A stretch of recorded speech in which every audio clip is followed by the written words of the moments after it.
Hello दोस्तों, welcome to my channel primary to middle classes. आज की इस वीडियो में हम प्रेजेंट परफेक्ट टेंस को इंग्लिश में ट्रांसलेट करना सीखेंगे। तो चलिए सबसे पहले जानते हैं कि प्रेजेंट परफेक्ट टेंस की पहचान क्या है। तो देखिए, जिस हिंदी वाक्य क्रिया के अंत में चुका है, चुकी है, चुके हो इत्यादि रहता है उसे प्रेजेंट परफेक्ट टेंस के अंतर्गत रखते हैं। या जिस हिंदी वाक्य क्रिया के अंत में या है, ई है इत्यादि रहता है उसे प्रेजेंट परफेक्ट टेंस के अंतर्गत रखते हैं। जैसे यहाँ पर देखिए, उसने ताजमहल नहीं देखा है, या आ रहा है। जैसे तुमने नहीं खाया है, लास्ट में क्या आ रहा है, या आ रहा है।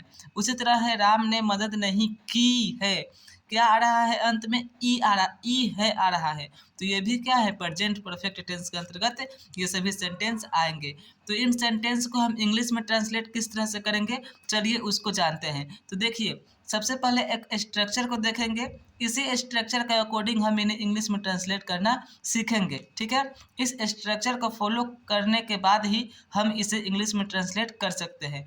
तो देखिए, स्ट्रक्चर है, सबसे पहले सब्जेक्ट को लिखते हैं। किसको लिखते हैं, सबसे पहले सब्जेक्ट को। ठीक है, उसके बाद लगाते हैं हैज या हैव।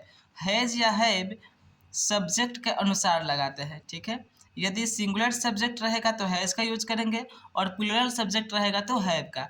तो सब्जेक्ट प्लस हैज या हैव और प्लस में लिखते हैं वर्ब थ्री को। ठीक है, प्लस में वर्ब थ्री और प्लस में ऑब्जेक्ट।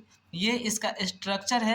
इसी स्ट्रक्चर के आधार पर हम इन सेंटेंसों को इंग्लिश में ट्रांसलेट कर देंगे।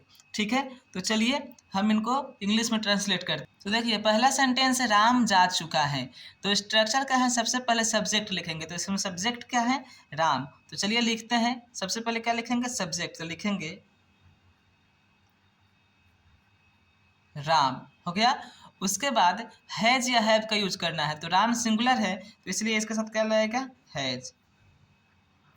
राम हैज। उसके बाद वर्ब थ्री। तो जाना का मीनिंग होता है गो और इसका वर्ब थ्री होता है गोन। तो राम हैज गोन। ठीक है, ये इसका ट्रांसलेट हो गया। ठीक है, उसी तरह है, वह खेल चुका है। तो वह सब्जेक्ट है, तो वह के लिए क्या लिखेंगे, ही।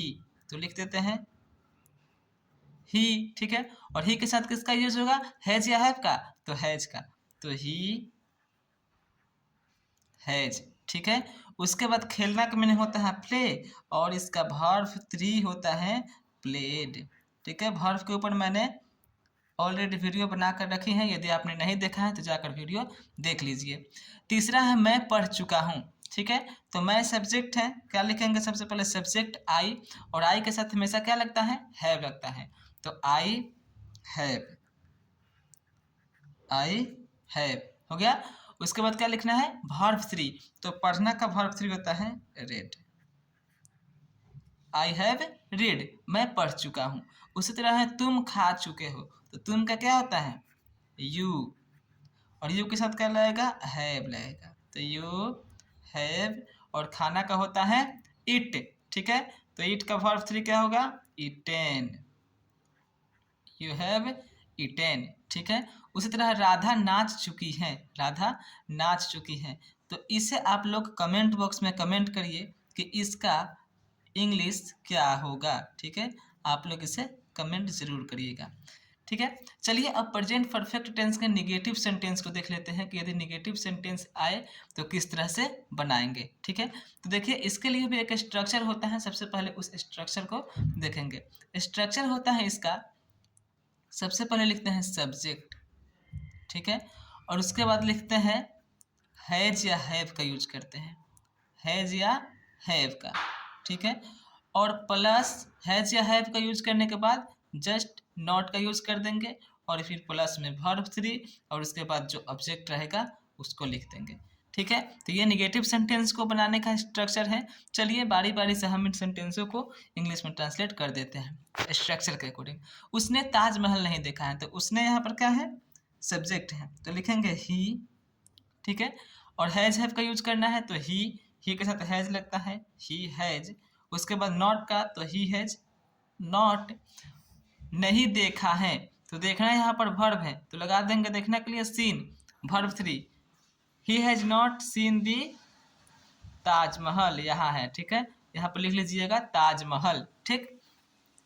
उसे तुमने नहीं खाया है, तुमने नहीं खाया है, तो क्या लिखेंगे यू, ठीक है, यू के साथ लगाएंगे हैव, सेम है, बस हैज और हैव के बाद नॉट का यूज कर देना है, तो यू हैव नॉट ईटेन।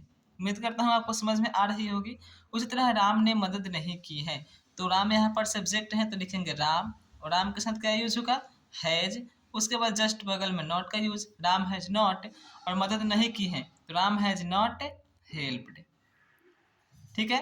वह नहीं रोया है, तो वह के लिए ही, और ही के साथ क्या लगेगा हैज लगेगा, तो ही हैज, और उसके बाद नॉट, और रोना का होता है वीप, तो इसका हो जाएगा वेप्ट, ठीक है, वर्ब 3।